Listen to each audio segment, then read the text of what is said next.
What is up, Broncos country? This is my boy Kinley, the CEO of Buckham. I'm your host, Fanatic Dak. We're going to be talking post-game reaction about the Broncos, the beatdown that they gave the Niners. Was it all sunshines and butterflies? Not really, but we're going to get into it. And we're also going to talk about the Cardinals and what to expect. Let's go. And you know how we do here? If it ain't about the Broncos, book them. Okay, let's go.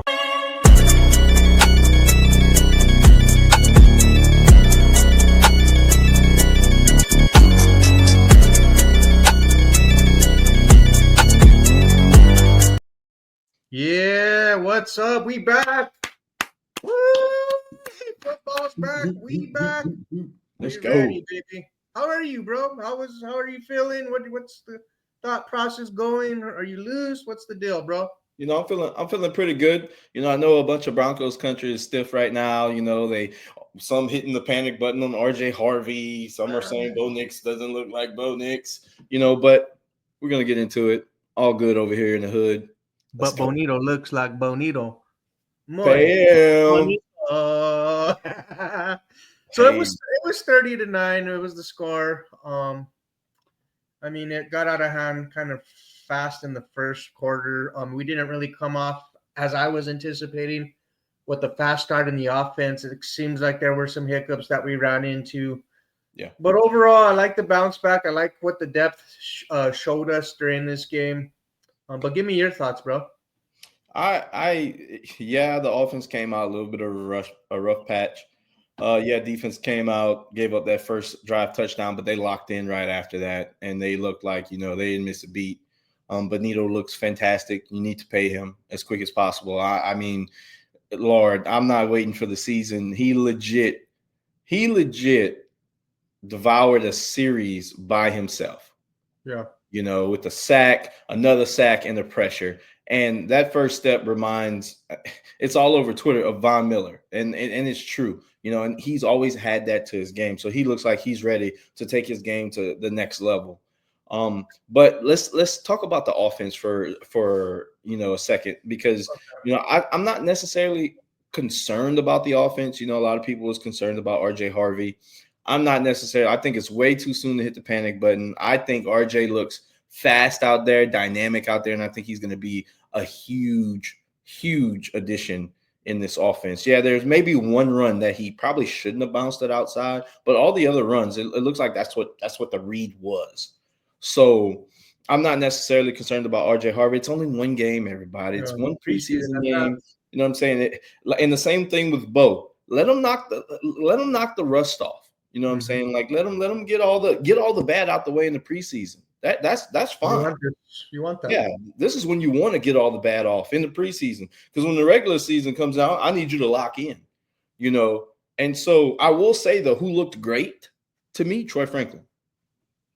Troy Franklin looked like in the blocking. I saw him with a block.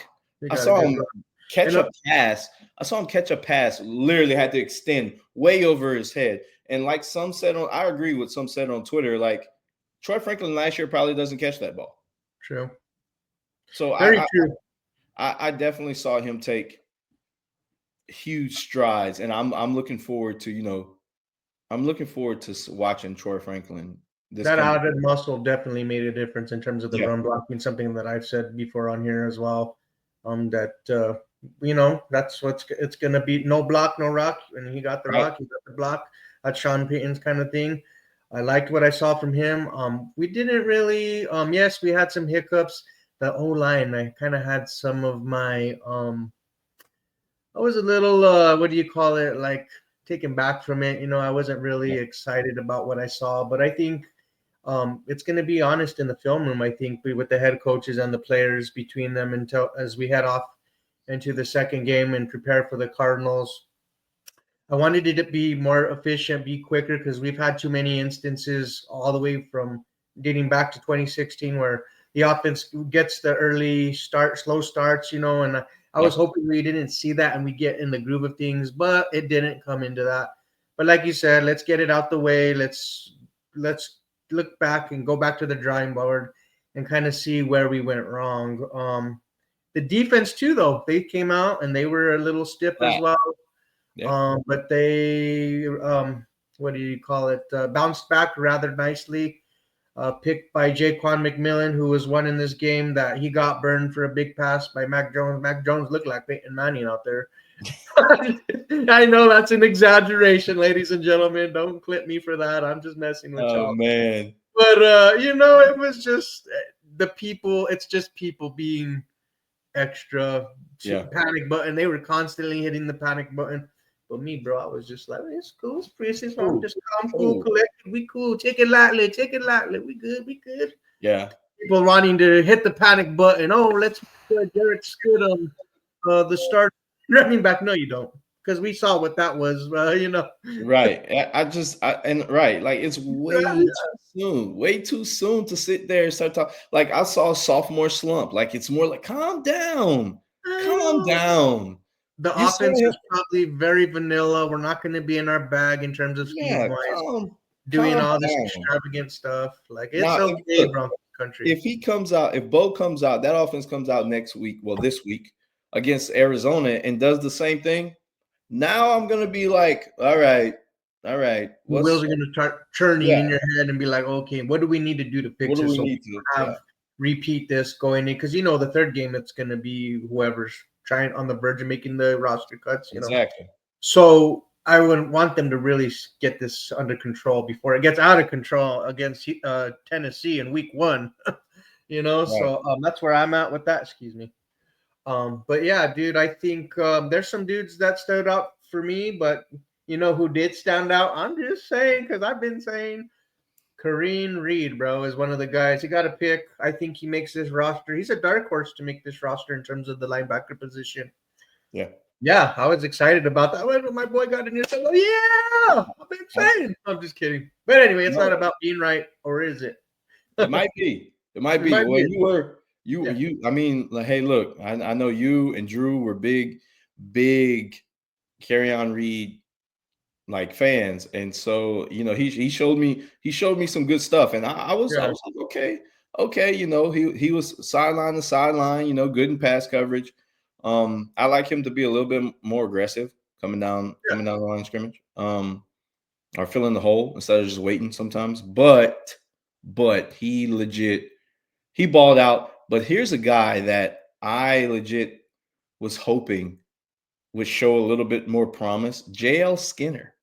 Oh, nice. JL Skinner was he was making plays on special teams, and he legit shot the gap and forced a fumble. And we all know he's a big hitter.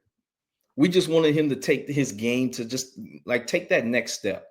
And I feel like JL Skinner did that versus the Niners. And so hopefully this week versus the Cardinals with a little bit more playing time, like he can do that. He can get there and like make an impact on this team. But also Chris Abrams-Drain. You stole my guy. I mean, you have to talk. I said one. You get down the list. You got a list from Samuel? I mean, dude, he's gonna be hard to keep off the field, man.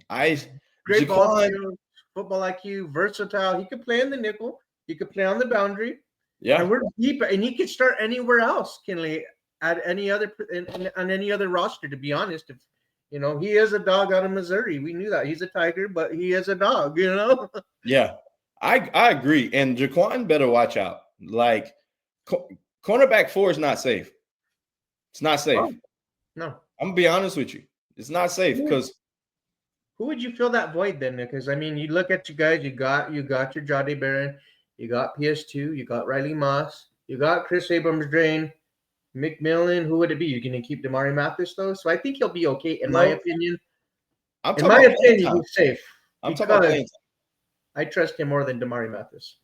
I'm talking about playing time because you know how they like to come with 4 DBs on the field.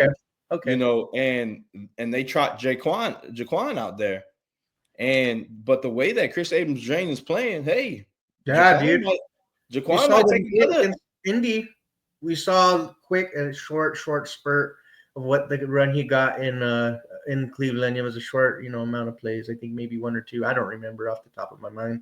But he's solid, bro. I like Chris Abrams, He's one of my guys.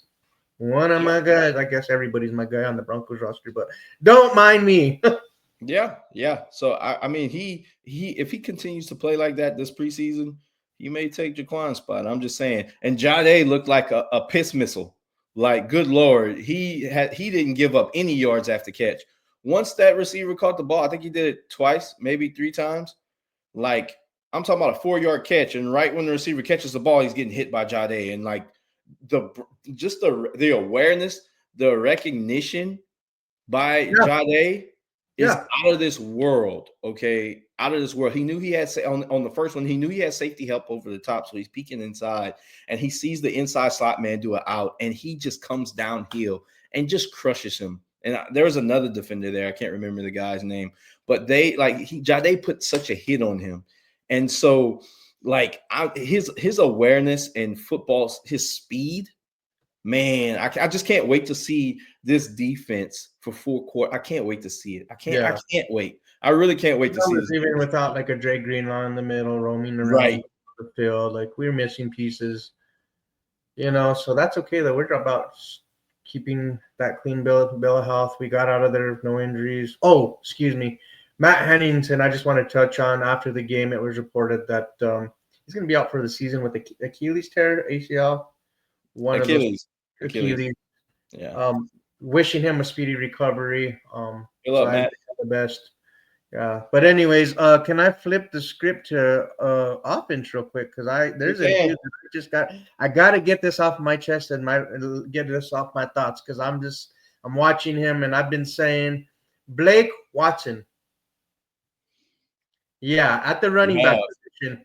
And it's like it feel like at that running back position the dynamic has totally changed. Folks were already, and myself included, thinking that Jaleel McLaughlin would make this roster. I wasn't really sure about Estime. I was like, let me see more. I got to see more. He's on an uphill battle. But coming back to Blake Watson, he's a wide receiver that transitioned into a running back, right? And he's probably one of the better, probably if not the best receiving back in this on this roster. I'd say so. So, and he can offer, he offers best vision too. He's dynamic.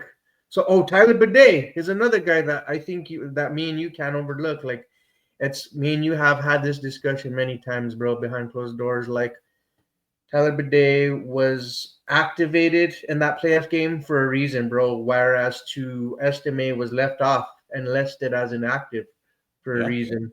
That's the vote of confidence that I think Sean Payton has in Bidet versus Estime, and that's crazy. So I think we'll keep 4 running backs, and I think it's pretty close to, unless we keep 3, but I doubt it because you need an insurance. You need an insurance, and I would hate to lose any kind of, what do you call it, talent, you know, and slip through the practice squad, and then they get pulled off there. So RJ Harvey, J.K. Dobbins, Tyler Bidet, and Blake Watson, bro. I think that's the trend, and I'm happy, and we can't overlook that because they offer so much. They just offer so much, like they're dynamic of what they can bring to this offense, bro. I definitely agree with you, and to hit on Blake Watson, like Sean Payton loved him. They weren't even sure that Blake Watson would pass through the practice squad because so many teams wanted him, and now that Blake Watson is popping out like this versus San Fran, you just feel like every time he touches the ball, he's going to take it to the house. Yeah. And he was supposed to feel that way with Jaleel, but you haven't gotten that. Blake can break all those tackles. He has better vision.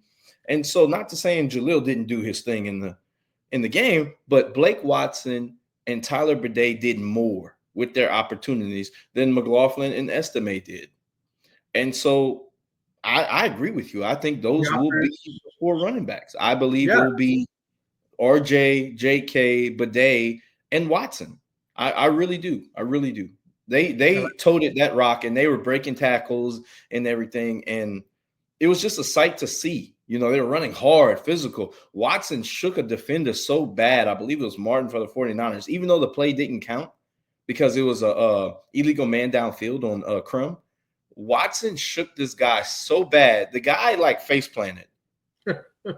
You know what I'm saying? And he's electric with the ball in his hands. And you can't let someone get away like that. So electric that he can be a kick returner that I think he could offer to this team as well, and paired with Marvin Mims in that kick returner's position, because you kind of wanted another body type in that position as well, aside from maybe just a wide receiver. Just in my opinion, I don't know if I'm no coach or anything, but that's what I would like to see. Oh, I agree. So you want him to impact the game some way. Of course, he's not going to be your running back 1, probably not your running back 2, but you want to get the ball in his hand somehow. So why not as a kick returner, especially how the kickoff rules are now? That's one way to get the ball in his hands. So that's a good point that you made. I would make him a kick returner. If he could field the kicks, definitely. So yeah. So I'm excited about that. Like I said, I was a little uneasy about the way the starters, but I'm not gonna hit the panic button. But Jared Stidham shows why he's steady. 14 of 15, 136 yards passing, like 144 passer rating, ridiculous, bro. Like you saw him 3 carries for like 34 yards, 36 yards. He should be QB1. That's what everybody. I'm like, but no, I'm like. Calm down. Say like he's QB1. No. The intangibles are night and day between what Bo Nix has and Jared Stidham. Stronger arm, for me, better pocket awareness, more athletic, and he can run better, of course. Like it ties to his athleticism, but no. Yeah. Yeah, but shout out to Steady, because that's why he is steady, bro. Yep, that's he's the player of the game. I think so. Because he got the calm. He calmed the storm, got everybody's nerves back to normal. And you know who he threw a touchdown pass to? Who was probably one of left wide open was Lucas Kroll, dude. Like, damn. And I'm excited to hear that. You know, that means he did his thing in his route running. Wide open, nobody around him. He's left on an island at the corner of the end zone. 49ers could have broke down in coverage, but we'll give it to Crow. We'll give it to Crow. But speaking of the tight ends, did you see? I saw Loner out there blocking, lead block on a read option from Ellinger, and I'm like, man, if Loner could block, I want to see him catch a pass. I wish we would have thrown it to him, but. Also, and what's the guy's name who caught it from Pricecorn out of Quincy Pricecorn or something like that? I can't remember his first name. He could be a sleeper. He scored a touchdown. 2 tight ends scored a touchdown in this game in a position that we were kind of like, but it could be something. Did you see Evan Ingram do anything though? I saw him get open a bunch of times and Bo just missed, but but that's okay because at least we see that Ingram is getting open. And there was a play that I seen posted on Twitter where it was like, I don't know if it was just a progression where he's like Bo's running through the progression, but he has Ingram, like you said, open, but he hit Troy Franklin. And that was the one that was overthrown a little bit to where, yes, Troy Franklin made that play. He brings it in. He doesn't make that last year. But I was just kind of wondering, I mean, is that more towards the progression or what have you? I don't know what the exact play was drawn out, but I had to go back and look at it. I can tell you this. I think Bo was mainly just trying to get the first down and move the sticks. Okay. But get in the rhythm, get the offense. Going back, I'm sure going back into the film room, he'll be more like he knew at that point he hadn't been playing that well, so he doesn't want to turn it over and then even worse stuff like worse news and stuff like that. Bo played horrible and stuff like that, like couldn't convert first downs, couldn't keep the ball moving. So I think at that point Bo was just trying to get the first down there. And so I'm not panicking on Bo, because if that was the case, everybody would have jumped ship the first 3 weeks of Bo football last year in his rookie year. So I'm not worried about it. I'm sure he's back in the lab looking at everything, and I'm pretty positive he's going to come out guns a-blazing versus Arizona. It'll be much cleaner. I'm very positive in that. But to talk about receiver-wise, Cortland had a bad drop. Let him get the bugs out now, everybody. Let him get it out now. Why did they pay him that $92 million? He can't even catch the damn ball, though. Kinley? Man, let me tell you. What are we doing? I'd rather him drop it now than drop it in. Like, we got to understand, football players are human. Yeah, dude. They are human beings. They're It's not. easy to say when you're on the couch. I mean, let's Oh, be honest. yeah, and then somebody probably say, "Well, you know, he's Couch $92 coaches. million human being." Calm down, people. Calm And people down. act like they're the ones that signed their last name, Walter Penner, for that check that they just paid it out. Right. So I'm sure him and Bo will be okay. Franklin looked great. Didn't see much from Mims. Vele, oh man, he whiffed on a block, but I'm sure Vele will. He just got to get his football legs back underneath him. You know, he's been missing a He's been couple of dealing times. with He some, should be fine. Pat yeah. Bryant, no surprise here, created He put a separation. separation, but Kinley, he couldn't run a 40 time. There's no way he could be a wide receiver in the NFL. Well, I guess running fast ain't everything, huh? You can still getting open in the NFL, Man, so I guess the there's a 40 time at reason. 4.6 don't mean nothing. Yeah, there's a reason why Sean Payton, the minute we drafted him, immediately was like, no, this dude reminds me of the slack god Mike Thomas, and Yeah. I'm like, oh, you know what? But I will have to say, and I need to say this because I didn't think he'd even make the roster, but he literally put my foot in my mouth for that game. Sherfield, I didn't even have him making the 6 roster, wide receivers. and he's over here like, I'm about to show you something, mother. Shut your mouth. You know what I'm saying? And so he really popped off to me, and I feel like he'll be a good addition. I think we keep 6 receivers. You know, definitely have him making the roster.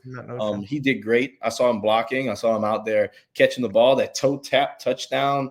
Oh nasty. My God, he's faster than people realized or didn't know about. Yes, like a lot of people were complaining about the contract that they gave him. I think it was 2 years, $6 million. It's a base salary of like 2, whatever. Yeah, but you're paying him to also have a role on an offense. I think is why they gave him that dollar amount. In my opinion, I don't know what the discussions are behind the scenes, but he offers something to the offense in terms of run blocking and as a pass catcher. And I was watching the tape with him in Miami, dude. Miami, he played with Miami, Minnesota, and San Fran are the teams that come to mind. I think he may be one more team. Don't quote me on it, but he can be a problem. I was watching him, dude, like it with the Miami and catching the ball, getting touchdowns. It's just he's fast. He has some speed to him, and you saw that, dude. Yeah, just touchdown here, dude. I'm like, yes, dude is fast. Yes, but I'll tell you one thing. I'll tell you one thing that concerns me a little bit, man. Powers, he concerns me a little bit because it seems like we see the same, and Wattenberg at some points, like I love our O-line depth though. I will say that. Yes, I name that catcher right because I know there's a name going around the timeline on the X timeline like crazy, like hotcakes. Yeah, what's it? How you say Nick Julio or something? Julio. I don't know. Excuse us for botching it. I mean, it's a hard name to say. But could he be a potential Ben Powers replacement? I think so. Yeah. He was ranked pretty high on PFF. I don't remember, but I know he was. The PFF took notice of him. You know how they disrespect our players usually. But I was about to say, you talking about the same people that be disrespecting PS2? Yeah. Yeah. So they got this one right though.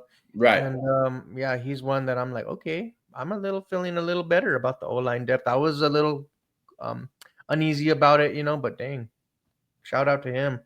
Yeah, the O-line depth really showed, and I was very impressed. And I love it. Just the depth of the team. You could say the same thing about the D-line. Savion Jones was wrecking shop. Yes. I legit love the fact that Uwazurike looks bigger, heftier. Yeah. He cut the dreads off. I'm like, who is that? That's Uwazurike?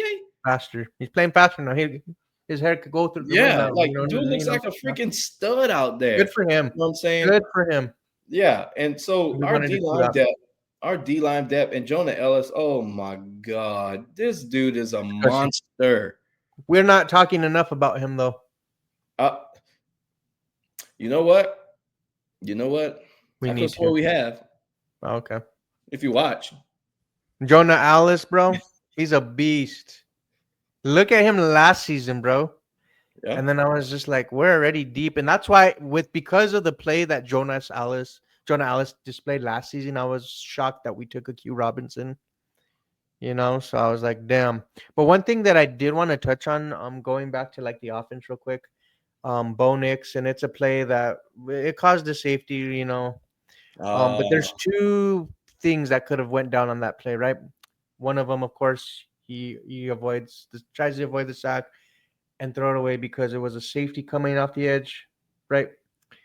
Um, but then he could have.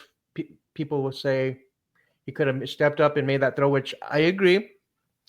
He could have stepped up in the pocket, made that throw. But if he steps up and makes that throw, he's getting lit up. I think he's getting lit up in that play. What do you think? So I watched the play. I'm not risking injury. I watched the play, and I kind of see what people say. Yeah, he could have stepped up. He could have stepped up, made the throw. But I mean, at the end of the day, did Bo make it?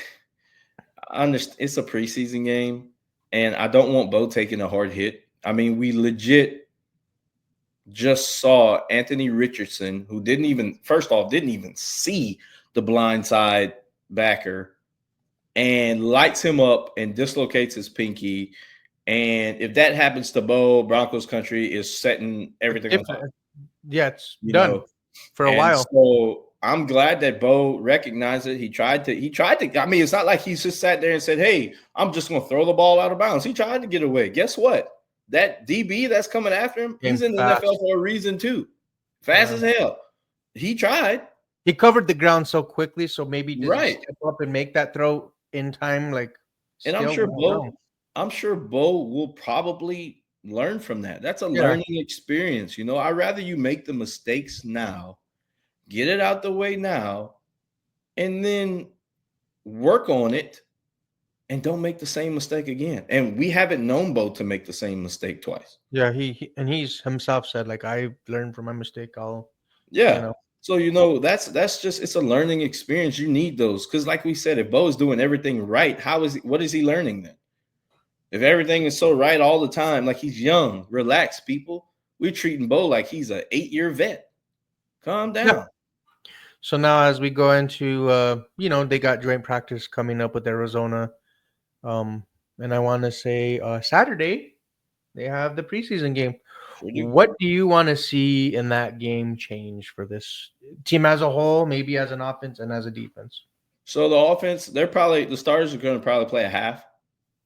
I want to see them move the ball up and down the field efficiently. Like if they finish with, let's say they have 4 total drives, I want to see 3 scoring drives. Okay. That's what I want to see. And I'm talking about, I want you to finish with touchdowns. Red zone efficiency and everything. I want us to be able to establish the run. I want to see Harvey hit the holes. I want to see Bo, Reed hit his targets. I want to see Sutton catch, because you can't do what you did again. You can't. Then we hit the panic button. So I just want to see more efficiency from the offense. I want to see them get right off the bat. I want to see them get Evan Ingram more involved. I don't care how you got to do it. Give him a screen or something, a drag across the field. Get him involved. In the mesh concept, and for defense, come out with a little bit more urgency. You got to practice it, because you won't be playing preseason week 3. It's straight to the Titans after this weekend. So I want to see you come out with a little urgency. Hit Arizona in the mouth. Let them know who's the dominant defense. And if Greenlaw and Singleton is going to play, protect yourselves. Don't get hurt, but show them that you mean business. And I mean, there's not really much to say about the defense. Continue to do what you did. You gave up the 9 points in the first quarter, and that was it. Well, you gave up 7. Bo gave them 2. So you gave up 7 points in the first quarter. You didn't give up nothing after that. Yeah. So Lavelle Bailey was one that we didn't really hear too much about, but he'll be okay. I think he was one that I was really had my eyes on for this game, but that's okay. There's another game. We'll see what he does. Yep. Stranard really impressed me. I'll say that. I know. He did. That's a good name you brought up. Yeah, he's another one. I've been giving him a lot of slander. You made me eat my words, so I hope you continue to do so. Because we need that linebacker depth. So continue to get better. And Lavelle Bailey, hey, no news is good news. I didn't see any bad.